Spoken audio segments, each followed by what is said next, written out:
Tudo bem, pessoal? Nessa chamada do autor, a gente vai aprofundar a classificação da despesa quanto ao resultado primário, RP, no âmbito federal. Então essa classificação que a gente vai usar agora é específica do âmbito federal.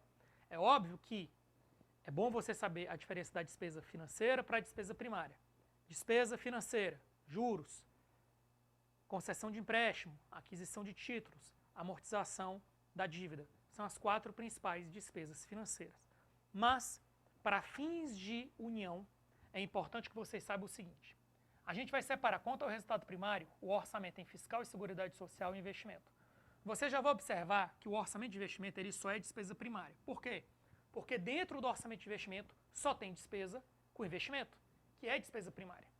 Sendo que essa despesa aqui, ela não afeta, ela possui o código 4 e não afeta a meta.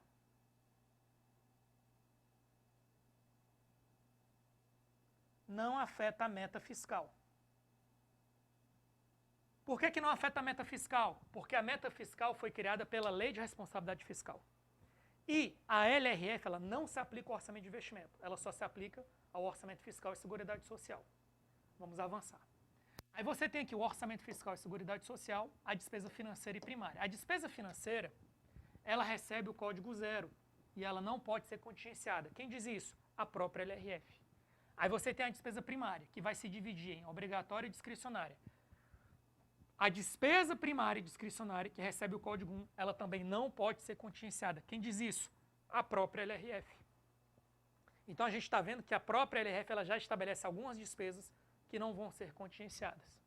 E aí você notou agora que sobrou as despesas do orçamento fiscal e seguridade social, que são primárias e que são discricionárias. E por um acaso você está vendo aqui escrito emendas individuais, emendas estaduais, emendas de comissão, emendas do relator.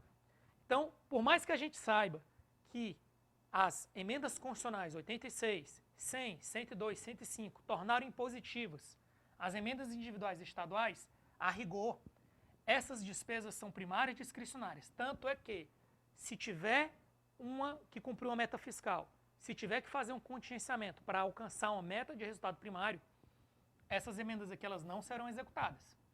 Então, para completar, dentro da despesa primária discricionária, as demais, que podem sofrer o contingenciamento, só as que vão sofrer, na verdade, o primeiro baque do contingenciamento, são todas as despesas com RP2.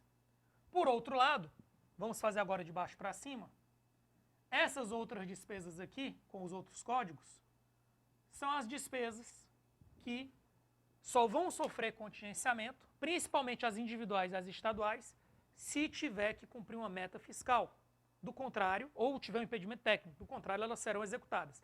Apesar disso, elas são consideradas despesas primárias discricionárias, apesar de ter uma programação de cunho obrigatório. Então, moral da história.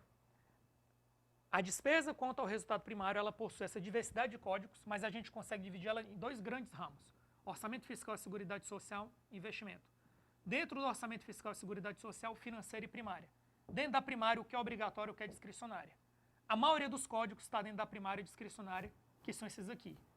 Importante, quem tem um código 0 e quem tem um código 1 não pode ser contingenciado. Ponto. Os demais, inclusive o 2, 6, 8, 9, podem sofrer contingenciamento. Última dica.